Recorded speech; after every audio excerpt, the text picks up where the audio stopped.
My name is Chase Sr. You're watching Philadelphia Eagles Now. Shout out to all of the real ones who continue to support the channel. Coming up here on the show, so much to get to. Philadelphia signs a speedy wide receiver. We're going to get to some Eagles injury news and another training camp reaction. Practice number 5 in the books from the NovaCare Complex in South Philadelphia. Let's begin with the newest Eagles roster move. Howie, Roseman, and this front office have signed wide receiver Ife Adeyi, DeVonta Smith, Danny Grayer banged up. Terrace Marshall today got hurt, went into the medical tent during Eagles practice as well. And so the numbers game at the wide receiver spot, they're a little bit thin, taking a little bit of a hit. So Philadelphia adding a wide receiver here to help out with some of the injuries occurring at this specific position. As for Adeyi, the Eagles actually signed him earlier this offseason. We talked about him on the show. He recently worked out with the Atlanta Falcons and the New York Giants. He played his college football at Sam Houston State.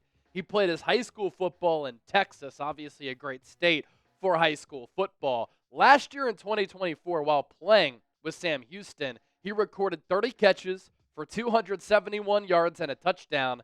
And then he was also used as a gadget guy, end arounds, jet sweeps. Sam Houston tried to find ways to get him the ball so that he could create and make things happen given his speed. 9 rushes, 76 yards, and a touchdown on the ground. He is a tiny wide receiver, but he can play, and he can certainly fly. Do I think he's going to make the Eagles 53-man roster? No, I don't. The Eagles are fine there. But the wide receiver 4, wide receiver 5 spots are up for grabs. If the Eagles hold on to 6 wide receivers, that further makes things interesting. A player like Elijah Cooks, a guy like Danny Gray, Terrace Marshall, they've had impressive training camps and or spring sessions, whereas Anaya Smith, Johnny Wilson really haven't done much. And so the door is open for some of these other wide receivers to make an impression on this Eagles coaching staff and on this Eagles front office. Adeyi's RAS score, relative athletic score in the pre-draft, really good. You see a lot of green on your screen right here, right? That means he's elite in the categories given. Now, he's small, as I noted, 5'8", 181 pounds, but surprisingly, he had nearly 20 reps on the bench press of 225, even though he's very light. His vertical, 40.5 inches for a player who's 5'8". That's crazy. His broad jump was more than 11 feet. This guy is a twitchy athlete, and I'm excited to see if he stays on this roster. Can the Eagles find ways to get him the ball in the preseason where he could take the top off of the defense? Could he have some return ability? Because he can run, and he's extremely twitchy. His 40-yard dash, a 4.35, 2.47 on the 20-yard split, less than a second and a half on the 10-yard split, and then he was also elite in the shuttle and the 3-cone. Producer Chip shaking his head, just saying, wow, this dude's a crazy athlete. Like Chip. Chip can run a 4.6 40-yard dash. Maybe the Eagles give him an opportunity to make this Eagles roster. Now, at this wide receiver position, you know who the top 3 are going to be. A.J. Brown, DeVonta Smith, Jihaad.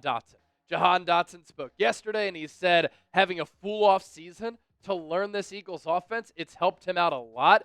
He was in Houston throughout the offseason. He got in some practice sessions and throwing sessions alongside quarterback Jalen Hurts. And he said last year he got acquired by Philadelphia so late, he was playing catch-up all year.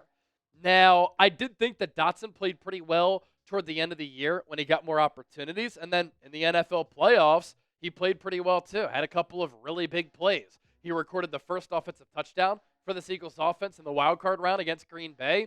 And then against Kansas City in the Super Bowl, a couple of really good grabs. But as I noted, wide receiver 4, wide receiver 5, completely up for grabs right now. It's a sneaky good competition throughout training camp, and then once the preseason comes around, and you never know. If the Eagles hold on to 6 wide receivers, they could do that to hold on to a player like Avery Williams to be their primary returner.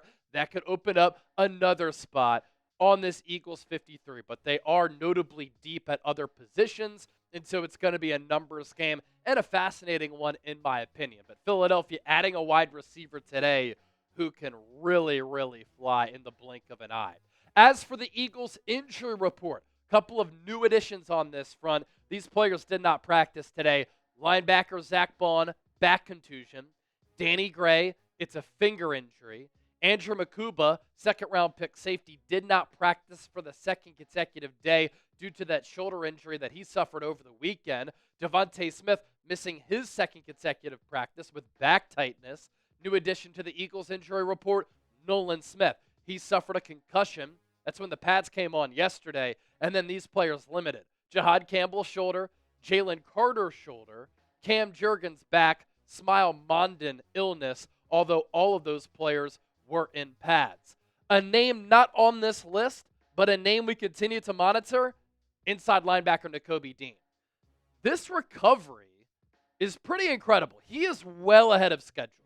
Now, here on the show, we have talked about the complexities in coming off a patellar tendon injury. It's not just the knee, the quad is involved, and you really have to sit idly for a long time after you get that surgery because you need to strengthen the knee and strengthen the quad. Sometimes it can take players 12 to 16 months to come back off of that type of injury and that surgery.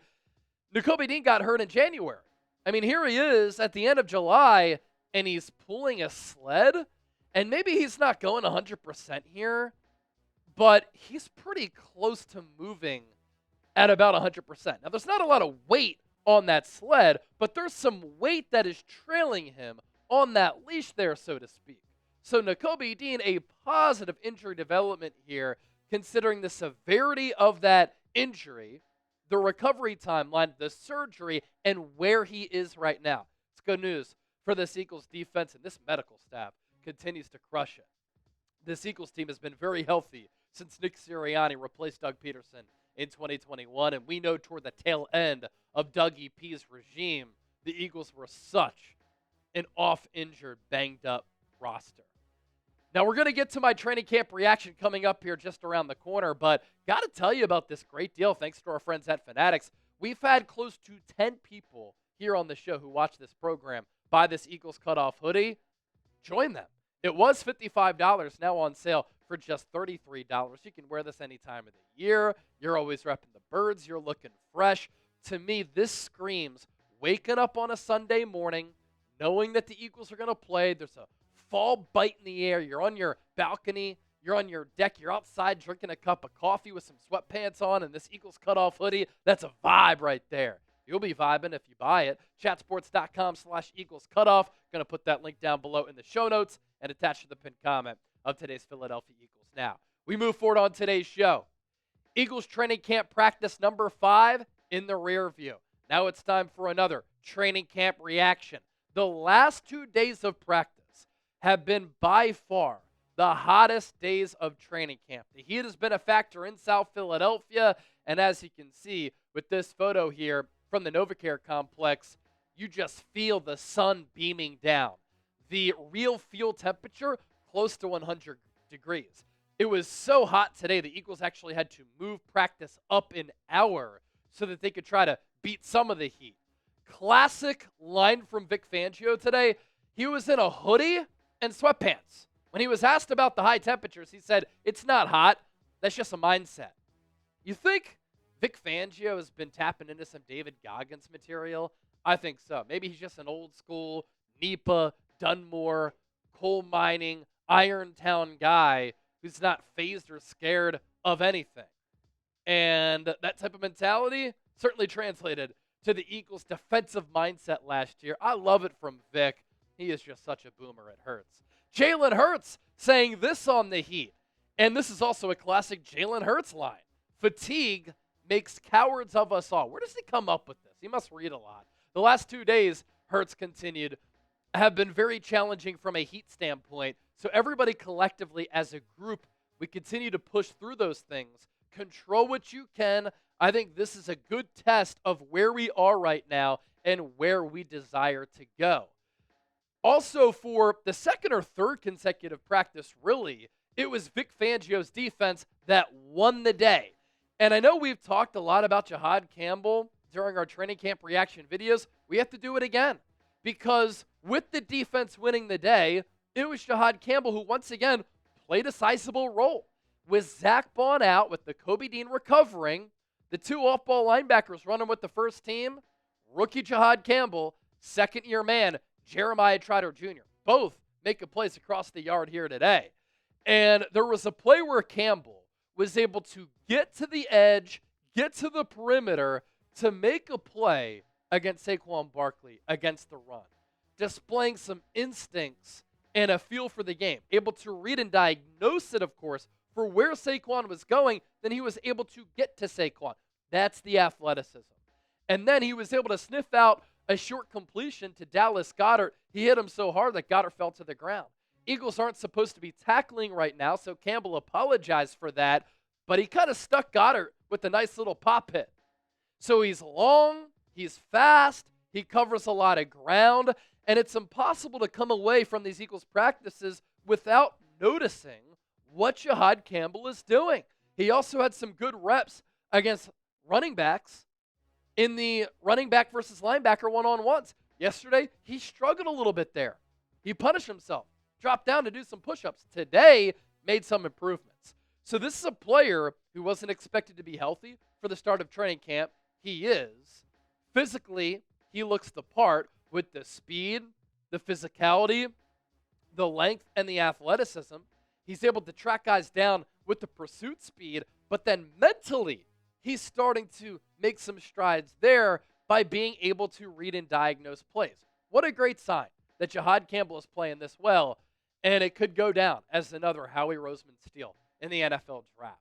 With no Nolan Smith due to that concussion, Josh Uche was first up at edge rusher opposite of Jalen Hurts. He had a sack against the second-string defense, and then also he forced a fumble against Jalen Hurts. Now, it wasn't clear if he punched the ball out or if Hurts fumbled, but Uche was at least around the play, helping to disrupt that. That's what you want to see from a valuable depth piece who the Eagles are going to be counting on.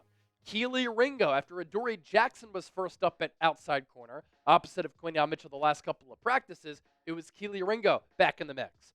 Vic Fangio was pretty honest about Adoree Jackson. He said it's time for him to prove it, and Fangio pretty much said it was telling how when his contract was up with the Titans, they didn't want to keep him. When his contract was up with the Giants, they didn't want to keep him. And so Fangio kind of took a shot at Adoree Jackson. And he said it's time for him to prove it. He has a wonderful opportunity to prove it. Now, Adoree Jackson has had some good reps and some practice sessions, but that competition between him and Ringo continues to be neck and neck. Jeremiah Trotter Jr. running alongside Jihaad Campbell with the ones, had a nice pass breakup while guarding Dallas Goedert on a pass from Jalen Hurts. Pretty sure that happened in the red zone end zone as the Eagles kind of struggled again in the red zone. Elijah Cooks. This is the third consecutive day where he has made a highlight reel-worthy catch. The UDFA out of San Jose State, who got a shot with the Jags coming out of college, caught a great ball from Tanner McKee. And he is in the mix to make this Eagles roster at the wide receiver position. And then Dorian Thompson-Robinson, the skills are there. The foundation is there. He has now put together 3 consecutive good practices as the competition between him and Kyle McCord continues to be a tight one for QB3. DTR is mobile, he's athletic, and he's been making some nice throws over the last couple of practices. And now that he comes to an actual good organization, unlike the Cleveland Browns, you're starting to see him gather some confidence, and with that, he's been playing pretty well as well. If you're enjoying our training camp coverage right here on Philadelphia Eagles Now, you know what to do. Real One roll call. Type Real One down below. I'll be back a little bit later with another video. That's why you subscribe. But also hit that bell icon, turn on your notifications. Therefore, whenever we go live, whenever we push out a show, you